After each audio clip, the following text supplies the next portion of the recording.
17ನೆಯ budget ಅನ್ನ ದಾಖಲೆಯ budget ಅನ್ನ ಮಂಡನೆ ಮಾಡ್ತಾನೆ ಅಂತೇಳಿ ಬೀಗ್ತಾ ಇದ್ದಂತ ಮಾನ್ಯ ಮುಖ್ಯಮಂತ್ರಿಗಳು ಈ ರಾಜ್ಯದ ಜನತೆಗೆ ನಿರಾಶೆಯನ್ನ ಉಂಟು ಮಾಡಿದ್ದಾರೆ. 17ನೇ ಬಜೆಟ್ ಈ ನಾಡಿನ ಜನತೆಗೆ ದೊಡ್ಡ ಚೊಂಬನ್ನ ಮುಖ್ಯಮಂತ್ರಿಗಳು ನೀಡಿದ್ದಾರೆ ಅನ್ನೋದು ಸ್ಪಷ್ಟ.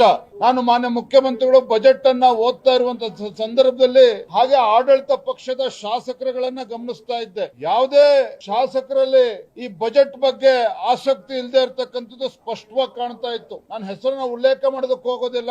ಆಡಳಿತ ಪಕ್ಷದ ಶಾಸಕರು ಅಲ್ಲಿ ಹಿರಿಯ ಶಾಸಕರ ಹತ್ರ ಹೋಗಿ ಪಂಗ್ನಾಮ ಹಾಕಿದ್ದಾರೆ ಮುಖ್ಯಮಂತ್ರಿಗಳು ಅಂತೇಳಿ ಆಡಳಿತ ಪಕ್ಷದ ಶಾಸಕರು ತೋರಿಸ್ತಾ ಇದ್ದನ್ನ ಗಮನಿಸಿದೆ. ಆ ಸಾಲಿನಲ್ಲಿ ಸಚಿವರುಗಳು ಕಾಣ್ತಾ ಇರಲಿಲ್ಲ. ಕೇವಲ 7-8 ಜನ ಸಚಿವರು ಕಾಣ್ತಾ ಇದ್ರೆ ವಿನಃ ಬೇರೆ ಯಾವುದೇ ಸಚಿವರಿಗೆ ಈ ಬಜೆಟಿನ ಬಗ್ಗೆ ಆಸಕ್ತಿ ಇರಲಿಲ್ಲ. ಆಡಳಿತ ಪಕ್ಷದ ಶಾಸಕರಿಗೂ ಕೂಡ ಈ ಬಜೆಟಿನ ಬಗ್ಗೆ ಆಸಕ್ತಿ ಇರಲಿಲ್ಲ. ನೋಡಿ, ಇವತ್ತು ಪ್ರಿಯಾರಿಟಿ ಸೆಕ್ಟರ್ ಅಂತ ಏನ್ ಕರಿತೇವೆ, ವಿಶೇಷವಾಗಿ ಶಿಕ್ಷಣ ಕ್ಷೇತ್ರಕ್ಕೆ ಕಳೆದ ಬಾರಿಗಿಂತಲೂ ಕೂಡ ಈ ಬಾರಿ ಕಡಿಮೆ ಮಾಡಿರುವಂತದ್ದು. ಬಜೆಟ್ ಅಲೋಕೇಶನ್ ಏನ್ ಮಾಡಬೇಕಾಗಿತ್ತು, ಕಳೆದ ಬಜೆಟ್ ನಲ್ಲಿ 12% ಕೊಟ್ಟಿದ್ರು ಎಜುಕೇಶನ್ಗೆ, ಈ ಬಾರಿ 10% ಇಳಿಸಿದ್ದಾರೆ. ಅಂದ್ರೆ ಈ ರೀತಿ ಯಾವುದೇ ಒಂದು ಪ್ರಿಯಾರಿಟಿ ಸೆಕ್ಟರ್ಗೆ ಇವತ್ತು ಆದ್ಯತೆಯನ್ನು ನೀಡದೇ ಇರುವಂತದ್ದು, ಕ್ಯಾಪಿಟಲ್ ಇನ್ವೆಸ್ಟ್ಮೆಂಟ್ ಅದಕ್ಕೂ ಕೂಡ ಇವತ್ತು ಆದ್ಯತೆ ನೀಡದೇ ಇರತಕ್ಕಂಥದ್ದು ಸ್ಪಷ್ಟವಾಗಿ ಗೊತ್ತಾಗ್ತಾ ಇದೆ. ಇವತ್ತು ಮುಖ್ಯಮಂತ್ರಿಗಳು ಇವತ್ತು ಶಬ್ದವನ್ನು ಮಾಡುವಂತ ಪ್ರಯತ್ನ ಮಾಡಿದ್ದಾರೆ ವಿನಃ ಯಾವುದೇ ಒಂದು ನಮ್ಮ ರಾಜ್ಯದ ಒಂದು ಅಭಿವೃದ್ಧಿಯ ದೃಷ್ಟಿಯನ್ನು ಇಟ್ಕೊಂಡು ಬಜೆಟ್ ಅನ್ನ ಮಂಡನೆ ಮಾಡಿಲ್ಲ. ಈ ರೀತಿ ಒಂದು ಬಜೆಟ್ ಅನ್ನ ಮಂಡನೆ ಮಾಡ್ತಾರೆ ಅಂತೇಳಿ ನಾವು ಯಾರು ಕೂಡ ನಿರೀಕ್ಷೆ ಮಾಡಿರಲಿಲ್ಲ.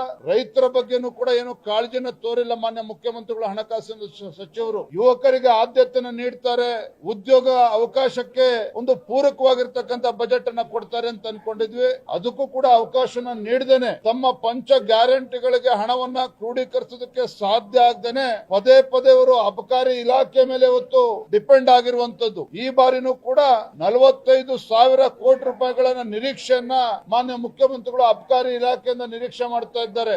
ಹಾಗಂದ್ರೆ ಅರ್ಥ ಏನಪ್ಪಾ ಅಂತ ಹೇಳಿದ್ರೆ, ಮುಖ್ಯಮಂತ್ರಿಗಳು ಈ ರಾಜ್ಯವನ್ನ ಕುಡುಕರ ರಾಜ್ಯವನ್ನಾಗಿ ಮಾಡೋದಕ್ಕೆ ಹೊರಟಿರ್ತಕ್ಕಂಥದ್ದು ಈಗಾಗಲೇ ನಿರೂಪಿಸಿದ್ದಾರೆ. ಈ ಬಜೆಟ್ ಅಲ್ಲೂ ಕೂಡ ಅದನ್ನ ಮತ್ತೊಮ್ಮೆ ತಿಳಿಸಿರುವಂತದ್ದು. ಆರೋಗ್ಯ ಇಲಾಖೆ ಬಗ್ಗೆನೂ ಕೂಡ ಗಮನ ಕೊಟ್ಟಿಲ್ಲ. ನೀರಾವರಿ ಯೋಜನೆಗಳಿಗೆ ಇವತ್ತು ಗಮನವನ್ನ ಕೊಟ್ಟಿಲ್ಲ. ಇವತ್ತು ಉತ್ತರ ಕರ್ನಾಟಕದ ಅಭಿವೃದ್ಧಿಗೂ ಕೂಡ ಕಿಂಚಿತ್ತೂ ಕೂಡ ಕಾಳಜಿನ ತೋರಿಸಿಲ್ಲ.